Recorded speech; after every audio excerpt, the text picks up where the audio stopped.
and welcome to Castine Bookworms. We're a bunch of kids who like books and want to talk about them. Today we're going to interview the Castine Bookworms about the Amulet series, which has been going strong since 2008 by Kazu Kibushi. The Amulet series is a fantasy graphic novel series with a 12-year-old girl named Emily Hayes.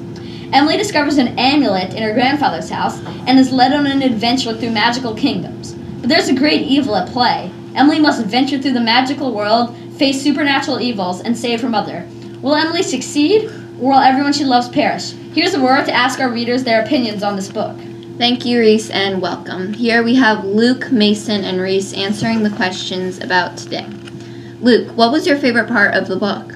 In book 1, my favorite part was when they turned Emily's great-grandfather Silas's house into a massive robot, because big house robots are cool.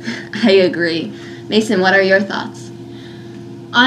In book 2, I liked when Navin snuck back onto the big house robot to save the smaller robots from losing their memory because they had to shut down, and he sneaks past the guards in a cart of fish. Why did the robots have to shut down? What happened to them? Because the elves were searching the ship, and if they had found them, they would have taken all their memory and used it against Emily. Cool. Reese, what about you? My favorite parts was probably when they fight the wyverns because it's a cool battle scene and shows Emily starting to use the amulet. And this is in book 3? Yes, it is. My favorite part in book 4, in my opinion, is when at the very end of the book, Emily realizes that she can do so much more with the amulet, and she beats off all these crazy and supernatural creatures to save her brother Navin and her mother, who has came to rescue her from the void. Our second question is, what changes does the main character go through? Luke.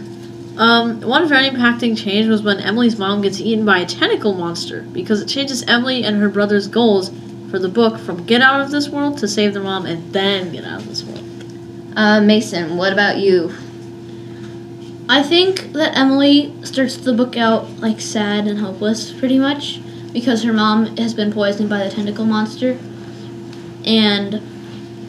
but then once she finds what she needs for it, she starts to have more hope because she thinks she can save her now.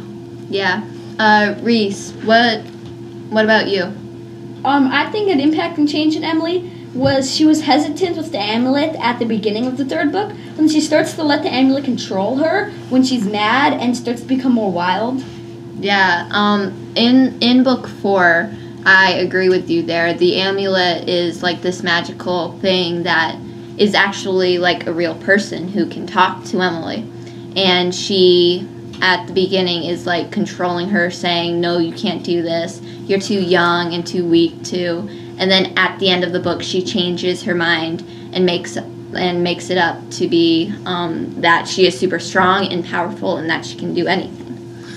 For our third question, are there any lingering questions you're still thinking about? Some big questions for me were, how did Silas get an amulet and discover the other world? Did he make the amulet? How did he obtain the amulet?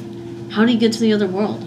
Yeah, do you have any thoughts or answers that you're thinking of? Not really. I think it was more just it happened to somehow get into his world. Yeah. Mason? I want to know more about where Leon Redbeard came from and how he knows so much about the amulets, because he is training Emily right now, and he just knows so much about them, but he doesn't have one. Who is Leon Redbeard? Leon Redbeard is one of the fox warriors that they found in the city, and he wants to help Emily control the stone and not lose control. Yeah. So, Reese, what are your questions? I probably wonder what happened to Miskit when they were fighting the wyverns, because one of the wyverns took Miskit and another robot and grabbed them and took them, and Leon said that they would take them to their nest. So, it makes me wonder what happened. Did they eat them? Did they drop them? What happened? Yeah. So, I was thinking about what the void is. I talked about how they got trapped in it by Max, but I want to know more about what it is and where it is and how they actually get into it. For our fourth question for Luke is, how did your opinion of the book change as you read it? It got more intense and exciting as the book went on. It started out not very exciting, but then Emily's mom got eaten. And they chased a tentacle monster who ate Emily's mom through dangerous territories. And eventually they found their great-grandfather's house, and then the house turned into a giant robot. I take that you really like the giant robot and Yes. the The robot tentacle-eating is monster. Yes. Mason, your thoughts? I thought at first, for the first half maybe, they were just kind of walking around and trying to get answers of what could cure her mother. But towards the end, they actually started, like, the elves were chasing them and they were fighting them, which is just more, like, fun to read, in my opinion. So the elves, I take that they're the bad guys in the book? Yeah, for book 2, the elves were the worst, pretty much the bad guys, I guess, in book 2, and they were just the ones who they were trying to fight. Reese, are there anything that you want to add to it? Yeah, so I think at the beginning it starts kind of slow, but as the book progressed, it became more intense and mysterious, and you actually found out that not all elves were bad because they found Prince Trellis, who wanted to help them. And so it started to get mysterious and intense, which is cool. Who is Prince Trellis? He's the Elf King's son, but then he disobeyed the Elf King and now is on his own and being hunted.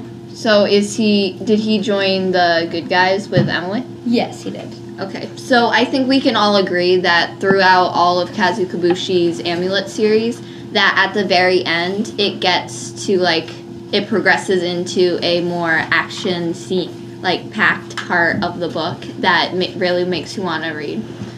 So the last question that we have is, how might you have written it differently? Luke? In the book, I would have given Silas more importance and backstory. There isn't much explanation of how he obtained the amulet and how he got to the other world and how he found out about all of it. What about you, Mason? So yeah, I would have given Leon Redbeard more backstory, and maybe talked about Emily and how she's learning to control the stone and who's teaching her. Reese, what are your thoughts on that? I probably would have made maybe a betrayal from someone really close to Emily, like a family member or a friend, to add a little mystery and, like, not letting anyone know who to trust. So again, that happens in the fourth book as well. Max is like a friend with Emily who betrays them and traps them into the void. What I would change differently about that part, though, is, like, tell more about Max and the void and, like, more details about it. But again, that comes up in the next book, which Reese is gonna end with. So here he goes. Thank you for listening to Castine Bookworms. These were the first 4 books of the Amulet series. Go and read this, it's a really good series. Look forward to the newest Amulet book coming out soon. Tune back again in 2 weeks and catch us again.